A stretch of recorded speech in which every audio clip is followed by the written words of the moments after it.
Hello guys, हम लोग देख रहे हैं vision IAS monthly magazine current affair सितंबर की। तो उसमें हम जो है पॉलिटी का सेकंड टॉपिक देखेंगे, कारागार जेल सुधार, प्रिजन रिफॉर्म। देखिए, हाल ही में राष्ट्रीय अपराध रिकॉर्ड ब्यूरो, जो हमारा नेशनल क्राइम रिकॉर्ड ब्यूरो है, ने भारत के कारागार सांख्यिकी रिपोर्ट 2021 जारी की है। ठीक है, तो जो हमारा एनसीआरबी है वो उसने क्या है, भारत में कारागार सांख्यिकी रिपोर्ट निकाली है। कारागार सांख्यिकी रिपोर्ट जो है हमारी पीएसआई रिपोर्ट 2021, उसके बारे में देखते हैं।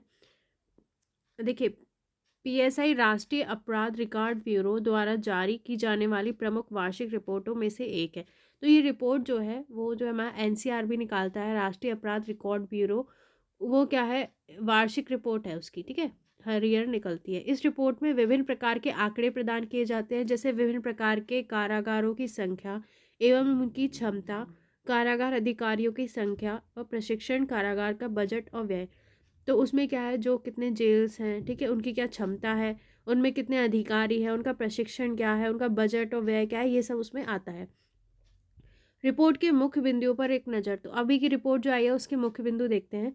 विचाराधीन अंडर ट्रायल कैदियों की उच्च संख्या। भारतीय कारागार में प्रत्येक 10 में से 8, लगभग 8 कैदी अपनी सुनवाई का इंतजार कर रहे हैं। तो देखिए, ये जो जेल्स हैं, इनमें जो बंद लोग हैं वो ज़्यादातर क्या है, विचाराधीन कैदी हैं। ठीक है, अंडर ट्रायल, मतलब 10 में से 8 जो है अभी भी अपनी सुनवाई का इंतजार कर रहे हैं। उत्तर प्रदेश के कारागारों में विचाराधीन कैदियों की संख्या सर्वाधिक है। इसके बाद बिहार और महाराष्ट्र का स्थान है। देखिए, इन लोग की जनसंख्या भी ज़्यादा है, तो ऐसे यूपी में क्या है, ऐसे कैदियों की संख्या सबसे ज़्यादा है। इसके बाद बिहार और महाराष्ट्र का स्थान आता है।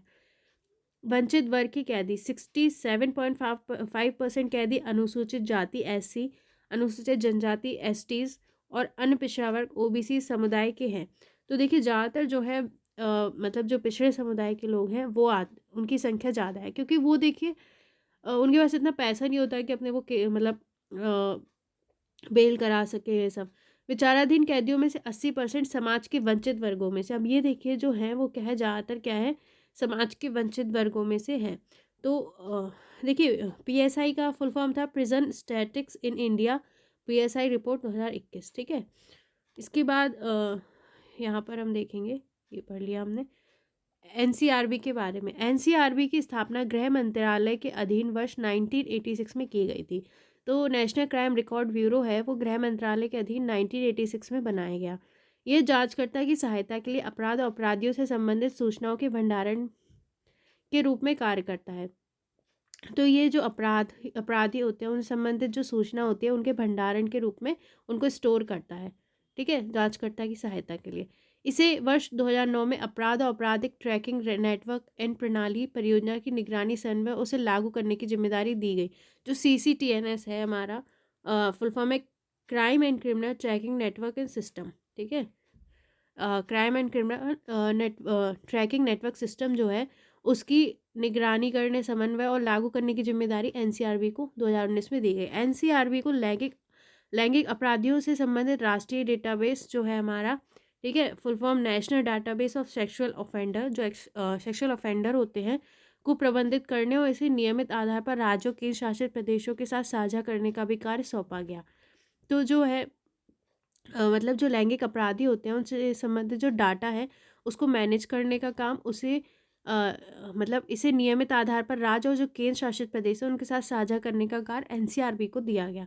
एनसीआरबी द्वारा जारी किए जाने वाली अन्य रिपोर्ट, तो और कौन सी रिपोर्ट निकालता है, भारत में आकस्मिक मौतें एवं आत्महत्याएं, accidental death and suicide in India, ये रिपोर्ट एनसीआरबी निकालता है। इस रिपोर्ट में आकस्मिक मौतों, यातायात दुर्घटनाओं और आत्महत्या संबंधी घटनाओं में मृत व्यक्तियों का आयु समूह, वार और लैंगिक आधार पर विवरण प्रदान करती है। साथ ही ये किसानों की आत्महत्याओं जैसी घटनाओं का भी विवरण प्रदान करती है, जो भारत में एक गंभीर मामला है।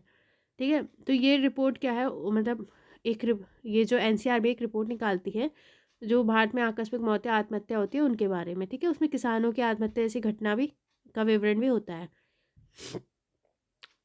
और इन सब का जो घटनाएं होती हैं, इनका जो विवरण है वो आयु समूहवार, मतलब किस एज के हैं, लैंगिक आधार, इस आधार पर भी उनका विवरण होता है। भारत में अपराध, क्राइम इन इंडिया रिपोर्ट निकालती है।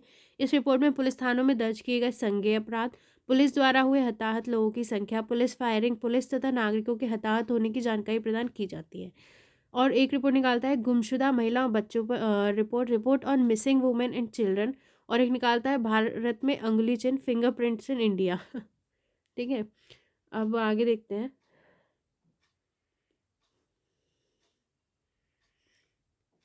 कर्मचारियों की कमी। रिपोर्ट के अनुसार 31 दिसंबर 2021 तक कारागारों में कर्मचारियों की स्वीकृत संख्या 89,479 थी, जबकि उनकी वास्तविक संख्या 64,449 थी। ऐसा इसलिए क्योंकि रिक्त पदों पर नियुक्ति नहीं की गई। तो देखिए, ये जो हमारे जेल है, कारागार है, उनमें क्या है, ये बता रहे हैं कि जो कर्मचारी है उनकी देखिए कितनी ज़्यादा कमी है, क्योंकि जो रिक्त पद है उनकी नियुक्ति नहीं की गई। बजट एवं बुनियादी ढांचा। वर्ष 2021-22 के लिए स्वीकृत बजट में वर्ष 2020-21 की तुलना में 13% की वृद्धि की गई। ठीक है, जो बजट था उसमें क्या है, ये बता रहे हैं कि वृद्धि की गई। कारागारों में बुनियादी ढांचे में सुधार के लिए कई उपाय किए गए। इसमें कारागारों का निर्माण, उनका नवीनीकरण, कर्मचारी आवासों का निर्माण, सीसीटीवी कैमरे लगाना आदि शामिल है। तो जो हमारे जेल्स हैं उनका नवीनीकरण किया गया है। ठीक है, ये सब क्या है। अब इसमें देखिए इंपॉर्टेंट डाटा जो है वो आप याद कर लीजिए। जैसे कि मैंने आपको यहाँ पे बताया था कि 10 में से 8 कैदी जो है अपनी सुनवाई का इंतज़ार कर रहे हैं। ठीक है, 80% समाज के वंचित वर्गों में से हैं विचाराधीन कैदी। तो कुछ कुछ डाटा आप याद कर लीजिए, सारा ज़रूरी नहीं है। ठीक है, बाकी कर्मचारियों की कमियाँ ये याद कर लीजिए। इसके बाद देखिए क्षमता, इस साइड में दिया है क्षमता से अधिक कैदियों वाली जेलें। कुल ऑक्यूपेंसी दर 130.2%। ठीक है, पुरुष जो है, महिला, ट्रांसजेंडर, इसमें जो जिनका सबका परसेंटेज दिया हुआ है। 19 राज्य और केंद्रशासित प्रदेशों में 100% से अधिक ऑक्यूपेंसी दर है। ऑक्यूपेंसी रेट या अधिभोग दर का तात्पर्य जेलों में स्वीकृत क्षमता से अधिक रखे गए कैदियों की संख्या से है। तो देखिए, जो ऑक्यूपेंसी रेट है उसका मतलब है कि जितनी क्षमता है उससे ज़्यादा कैदी रखे गए हैं। तो देखिए 130.2% आधा हिंदी में आधा इंग्लिश में, 130.2% जो है ऑक्यूपेंसी रेट है, मतलब बहुत ज़्यादा अपनी क्षमता से ज़्यादा रखे जाते हैं कैदी। ठीक है, अब भारत के कारागारों में अन्य जानकारी। कारागार या कारागार में रखे गए व्यक्ति राज्य सूची का विषय है। ठीक है, तो देखिए अब 3 सूची होती है, कुछ केंद्र के विषय होते हैं, कुछ राज्य के विषय होते हैं। ठीक है, और कुछ दोनों के होते हैं। तो जो हमारा जेल से रिलेटेड या कारागार में रखे जो व्यक्ति हैं उन वो क्या है, राज्य सूची का विषय है, मतलब राज्य काम करेगा इन पे। कारागार का प्रशासन और प्रबंधन संबंधित राज्य सरकारों का उत्तरदायित्व है। तो जो हमारे कारागार होते हैं उनका प्रशासन और उनका जो मैनेजमेंट है उसका काम राज्य सरकार का है। ये कारागार अधिनियम 1894 और संबंधित राज्य सरकारों की कारागार नियमावली द्वारा शासित होते हैं।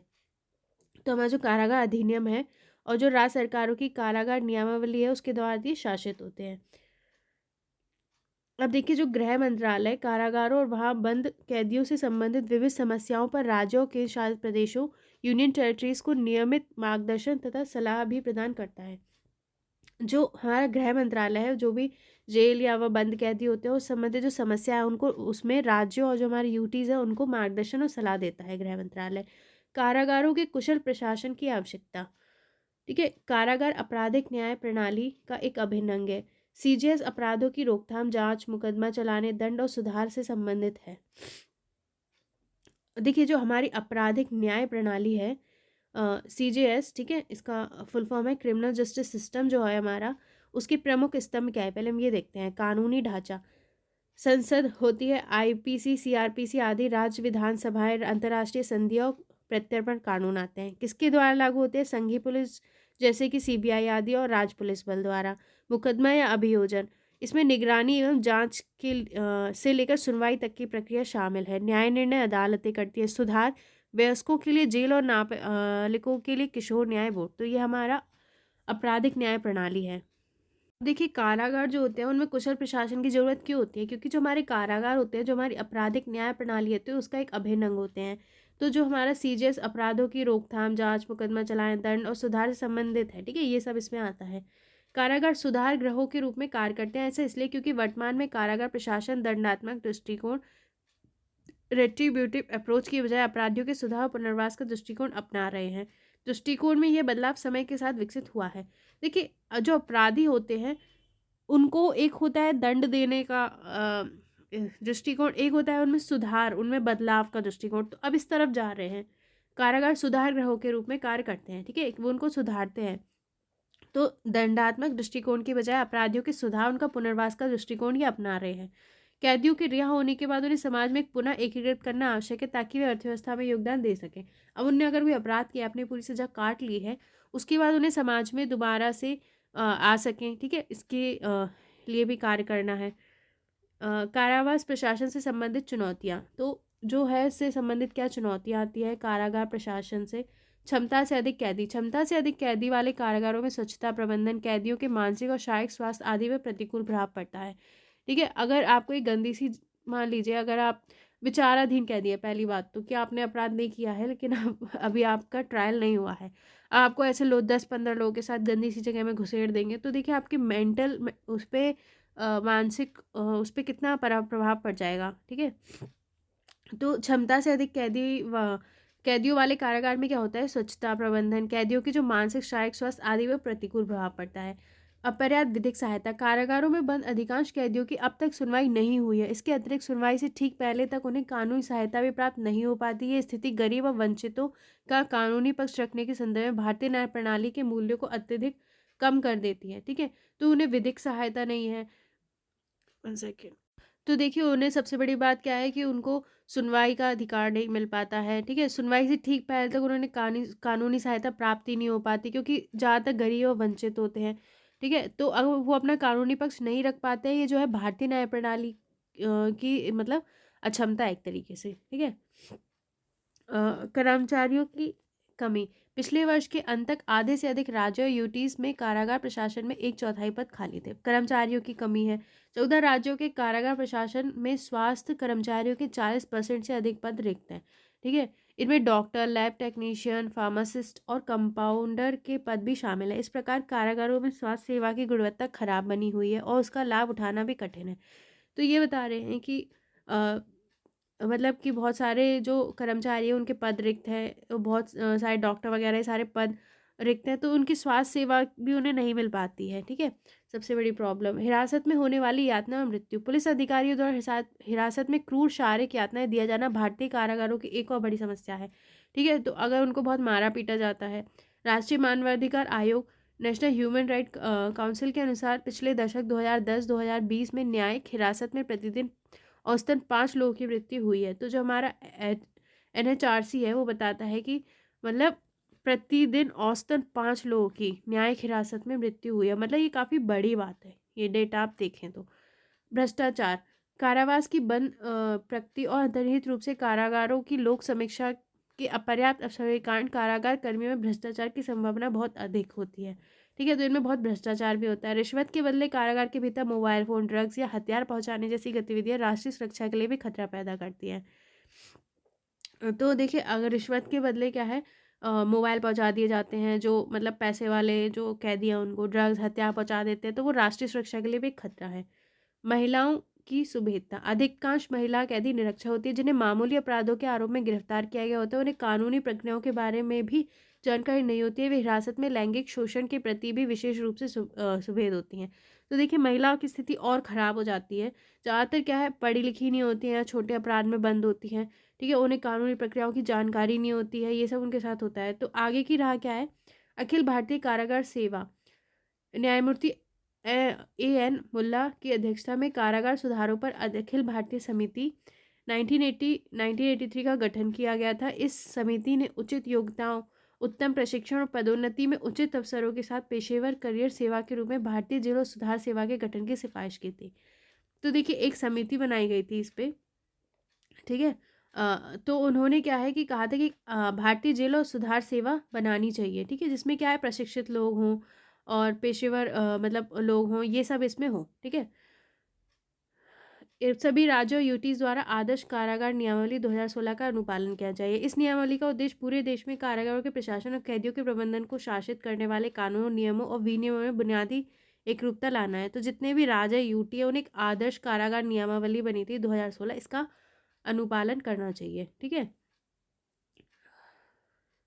कारागारों की अवसंरचना में सुधार करना, बायोमेट्रिक पहचान की सुविधा, कैदी सूचना प्रणाली, CCTV कैमरों की व्यवस्था, वीडियो कॉन्फ्रेंसिंग की सुविधा आदि जैसे तकनीकी उन्नयन तथा साथ ही अस्पताल स्वच्छता, स्वास्थ्य इत्यादि जैसे महत्वपूर्ण अवसंरचनाओं की कमी है।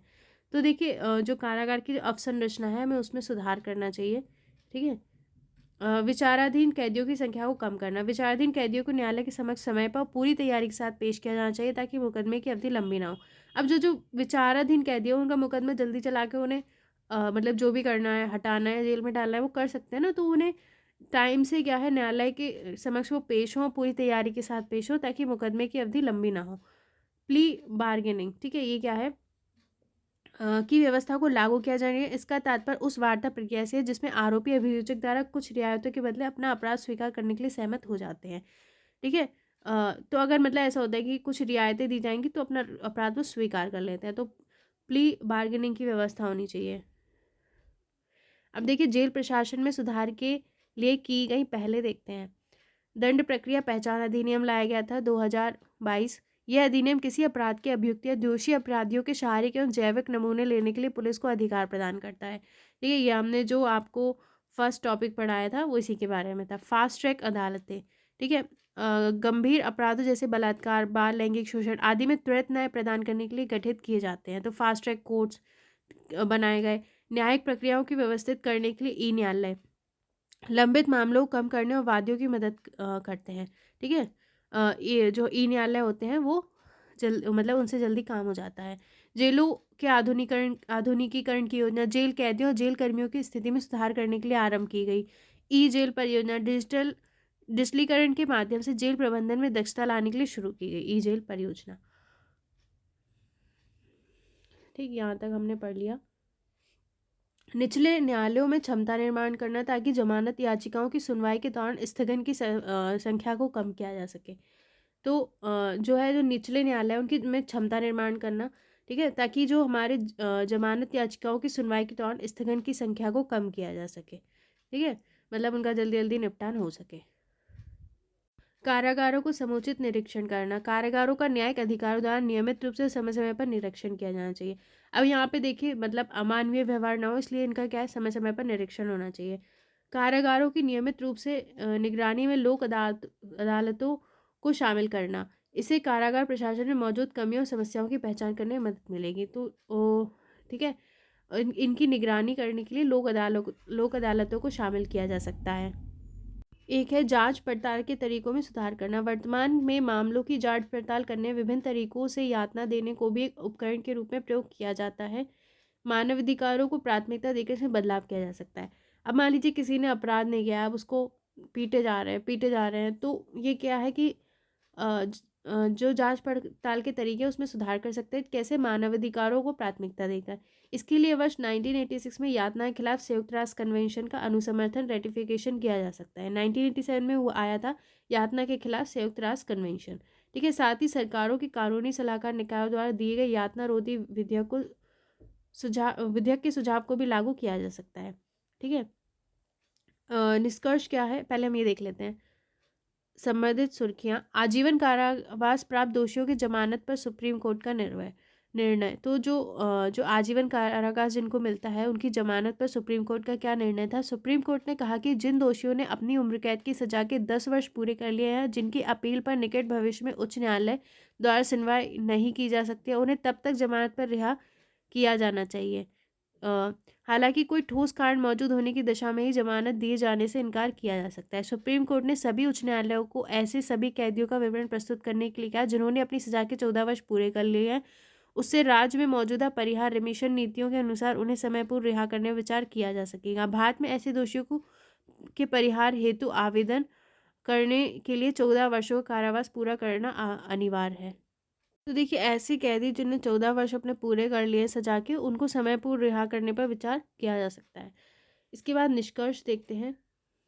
चूंकि कारागार एक सुधार गृह भी है, इसलिए गिरफ्तार किए गए व्यक्ति या दोषी व्यक्ति की मूलभूत गरिमा का समुचित सम्मान किया जाना चाहिए। यह समय की मांग है कैदियों की सुरक्षा से संबंधित उन प्रावधानों का सख्ती से पालन किया जाए जिनका वर्णन कारागार नियमावलियों में है। इसके अतिरिक्त सुरक्षा उपायों की निगरानी के लिए सुसज्जित और प्रशिक्षित कारागार कर्मचारियों को भी नियुक्त किया जाना चाहिए। देखिए जेल जो है वो एक सुधार गृह है। ठीक है, दंड देने की जगह नहीं है। मतलब अगर किसी ने अपराध किया है तो उसे सुधारने की कोशिश की जानी चाहिए। ठीक है, उसकी गरिमा का समुचित सम्मान किया जाना चाहिए। ठीक है। तो उनकी कैदियों की जो सुरक्षा है, उससे संबंधित प्रावधान जो है उनका सख्ती से पालन किया जाना चाहिए, जिसका वर्णन क्या है, कारागार नियमावली में है। इसके अतिरिक्त सुरक्षा उपायों की निगरानी के लिए सुसज्जित और प्रशिक्षित कारागार कर्मचारी भी नियुक्त होने चाहिए। तो ये सारे उपाय होने चाहिए। नेक्स्ट टॉपिक हम नेक्स्ट वीडियो में देखेंगे। Thank you, bye bye.